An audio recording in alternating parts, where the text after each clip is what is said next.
అప్పట్లో ఒక అక్క జగనన్న వదిలిన బాణాన్ని అని జనంలోకి పోయింది కదా.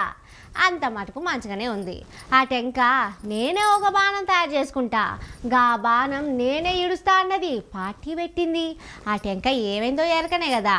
అయితే ఇప్పుడు ఇంకో అక్క ఏమంటుందంటే, కవితక్క ఈ నడమ అదో ఇదో పని పెట్టుకొని జనంలకు బగ్గనే పోవాలని చూస్తుంది గానుల్లా. కాకుంటే ఏ పని మీద పోవాలి, ఎట్లా పోవాలి అనే క్లారిటీ లేనట్టుంది. జరా కొత్త పార్టీ పెట్టినప్పుడు ఎవరికైనా తిప్పలే ఉంటాయి కదా. అయితే కవితక్క ఏమంటుందంటే, గురుకులాల్లో ఎటువంటి టెస్ట్ లేకుండా ఉపకులాలకు సంబంధించినటువంటి విద్యార్థులందరినీ కూడా డైరెక్ట్గా చేర్చుకోవాలనేది మొదటి డిమాండ్. మరి అది చేర్చుకోవాలి అంటే కుల సర్టిఫికెట్ రావాలి.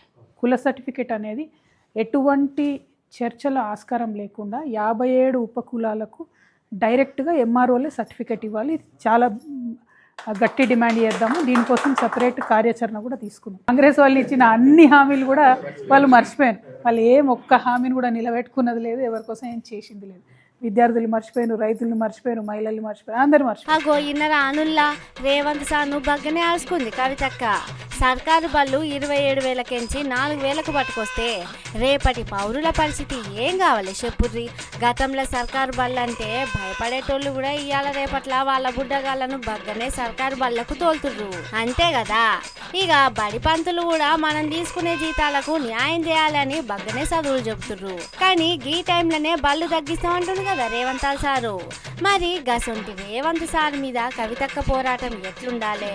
కానీ ఏందో కవితక్క బీఆర్ఎస్ మీదకైతే కయ్యమని లేస్తుంది. కానీ కాంగ్రెస్ సర్కారు ముచ్చటొస్తే మాత్రం గది అట్లా కాదు కదా, ఇది ఇట్లా కాదు కదా అని ఏదో స్వీట్ వార్నింగ్ అన్నట్టు విమర్శలు చేస్తుంది అంటుర్రు. కవితక్కో అండగా నిలబడాల్సింది జనాలకు, పోరాటం చేయవలసింది సర్కారు మీద అంటుర్రక్క మీ అభిమానులు. చూసుకోర్రి జరా.